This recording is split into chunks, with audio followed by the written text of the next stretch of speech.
ईश्वर अमीर व गरीब में भेदभाव नहीं करते हैं। केरल के गुरुवायूर में भगवान कृष्ण का मंदिर बहुत लोकप्रिय है और हजारों भक्त इस मंदिर में नियमित रूप से दर्शन के लिए आते हैं। एक बार एक भक्त ने इस मंदिर में अपने पैरों के दर्द से मुक्ति पाने की उम्मीद में 41 दिनों की पूजा की। वह स्वयं चलने में असमर्थ था, इसलिए उसे हर जगह उठाकर ले जाना पड़ता था। क्योंकि वह अमीर था, इसलिए भाड़े पर लोग रखने में समर्थ था, जो उसे ढोकर मंदिर के चारों ओर ले जाते।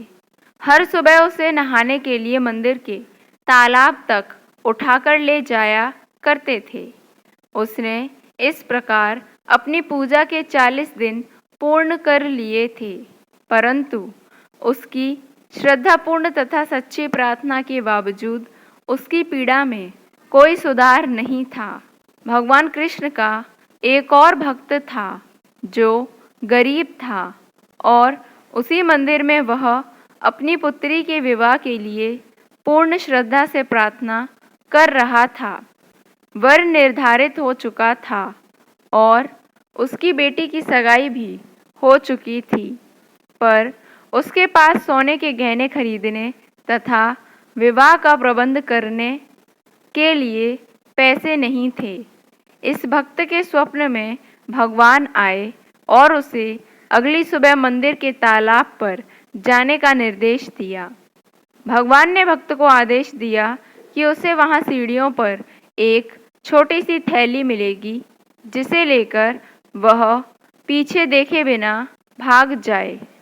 अगले दिन अमीर भक्त के लिए 41वां दिन था। हालांकि उसके पैरों के दर्द में सुधार नहीं था, पर फिर भी भगवान कृष्ण को अर्पण करने के लिए वह एक छोटी थैली में सोने के सिक्के लेकर आया था। स्नान के लिए जाने से पूर्व उसने थैली को मंदिर के तालाब की सीढ़ियों पर रखा। स्वप्न में भगवान के सुझाव के अनुसार वह गरीब भक्त मंदिर के तालाब पर गया और सीढ़ियों पर उसे एक छोटी सी थैली मिली। उसे उठाकर पीछे मुड़े बिना वह भाग गया।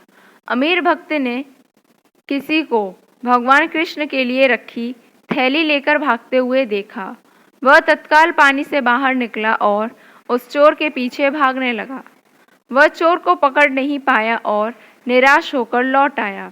अचानक उसे यह एहसास हुआ कि चोर को पकड़ने के लिए वह दौड़ा था, जबकि इससे पहले उसे उठाकर ले जाना पड़ता था। इस चमत्कार के अनुभव से अचंभित वह खड़ा का खड़ा ही रह गया। वह अति आनंदित था कि अब वह पूर्णतया पीड़ा मुक्त था। भगवान कृष्ण की इस अनंत कृपा के लिए उसने प्रभु को प्रचुर धन्यवाद दिया। इस तरह 41वें दिन ईश्वर अपने दोनों भक्तों की श्रद्धा से प्रसन्न हुए और उन्हें उदारता पूर्वक आशीर्वाद दिया। अमीर भक्त को अपने पैर के दर्द से मुक्ति मिली और गरीब भक्त को अपनी पुत्री के विवाह हेतु थैली में पर्याप्त सोने के सिक्के मिले। दोनों ने कृपालु भगवान कृष्ण को अपनी प्रार्थनाएं सुनने के लिए धन्यवाद दिया। अमीर भक्तजन विभिन्न परियोजनाओं के लिए धन दान देते हैं, जबकि गरीब भक्तजन इन परियोजनाओं को सफल बनाने के लिए निस्वार्थ सेवा करते हैं। भगवान के तौर तरीके भिन्न हैं, परंतु वे हर उससे प्रेम करते हैं जो उनके प्रति निष्ठावान है।